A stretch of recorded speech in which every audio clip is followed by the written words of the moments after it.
ساتلې تاسو خو زما بندگان یا زما سره مینه کړې وه خپل جنتونه او نعمتونه مې درله ساتلي دي ټوپونو باندې شي دی به په شوق کې شي او په دغه ذوق کې به جهنم طرف ته همدغه لښکر په لښکر باندې په ټوپونو ور سره خصوصیت سره د بعضې الله کریم جل جلاله د دوستانو خاصانو پاکانو بندگانو یو نسبت دی چې د هغې وصال په دغې کې شوی کریمه مې چې ستاسو په وړاندې تلاوت کړ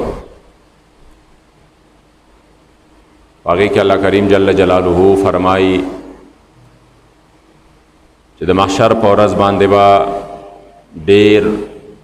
دوستان داسې وي چې هغې به دنیا کې دوستی کړې وي نو دا دوستان به په ورځ د محشر باندې د یو بل دشمنان جوړ شي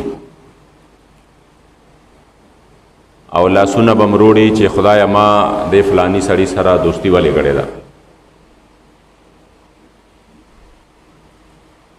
یعنی د دنیا دا دوستی چې د دنیا د مفاداتو د پاره وي دا به هلته کې وبال جوړ شي خو ځینې دوستان به داسې وي چې هغې به د محشر په ورځ باندې په خپلې دوستی باندې فخر کوي او هغه دوستی به د هغې دپاره الله کریم جل جلاله د نجات سبب او ذریعه ګرځوي هغه دوستی کومه دوستی ده الله کریم جل جلاله فرمایي چې هغه زما د یری وي زما د رضا دپاره وي چې مونږ وایو چې د الله کریم جل جلاله د دوستانو سره د اولیاو سره د صحابو سره د نیکانو خاصانو پاکانو بندگانو سره مونږ دوستی کوو مونږ ورسره مینه کوو نو سره د دې چې مونږه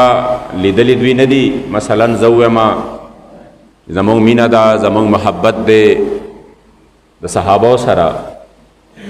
نو څوارلس سوه کاله مخکې تیر شوي دي د تابعینو سره همدارنګې د ائمو سره د مجتهدین سره د امام الائمه سراج الامه حضرت سیدنا امام اعظم ابو حنیفه د هغې مفتی سره مینه ده زمونږ ورسره محبت دی زمونږ د دې دوستي خوښه ده دا هغه دوستی دی چې چونکې په دې دوستو کې څه قسمه حرص نشته تمه نشته لالچ نشته د محشر په ورځ باندې الله کریم جل جلاله فرمایي چې چونکې دا زما د رضا دپاره دي نو په دې باندې به هلته څوک پیمانه نه بلکې دا به هلته کې د ده دپاره د مزید د الله کریم جل جلاله د قرب سبب و ذریعه جوړي محبت دی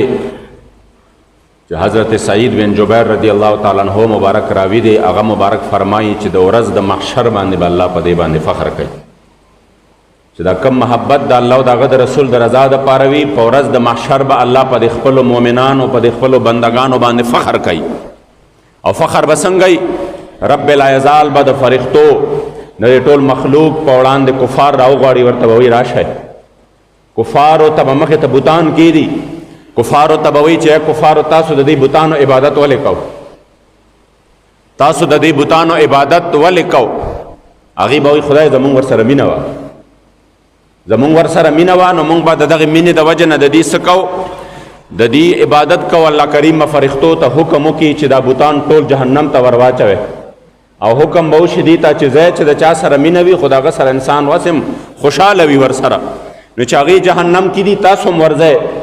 ځکه چې چېرته د انسان محبوب وي کاغذی سختی وي کاغذی کې تیارې وي کاغذی کې سختی وي کاغذی کې تکلیف وي انسان وي زما محبوب پکې دی زه ورسره خوشحاله یم نو ستاسو مینه ده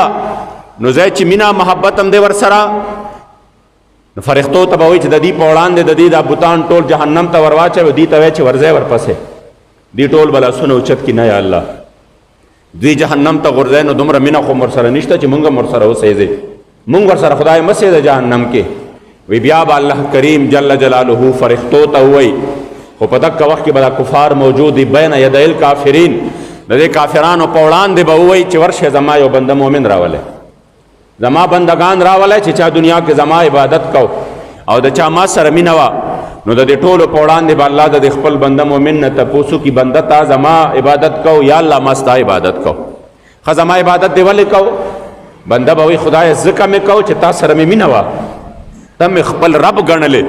تم خپل معبود ګڼلې، تم خپل خالق ګڼلې، تم خپل مالک او رازق ګڼلې، نو خدای ستا بندگی می کړې ده، ستا محبت کې می وخت تیر کړی دی. نو الله کریم جل جلاله به ورته فرمایي چې خزما چې کم دې زما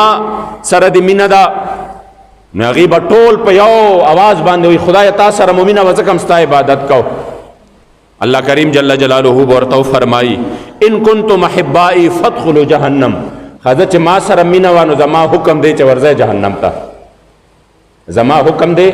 چې ورځئ جهنم ته، ما سره مینه وه جهنم ته ورځئ. حدیث کې راځي چې مسلمانان څنګه د خپل رب نه د هغه د شان لایقه سره دا واوري چې زمونږ رب مونږ ته وایي چې جهنم ته ځئ، نو دومره به خوشحاله شي په دې باندې چې ښه زمونږ د رب حکم دی چې فیقتحمون فیها، دا به نه چې په شا شا ګوري ور روان به چې خدای جهنم ته ولې بوځې، په شا شا به ګوري چې خدای مونږ دا عبادت دی له کړی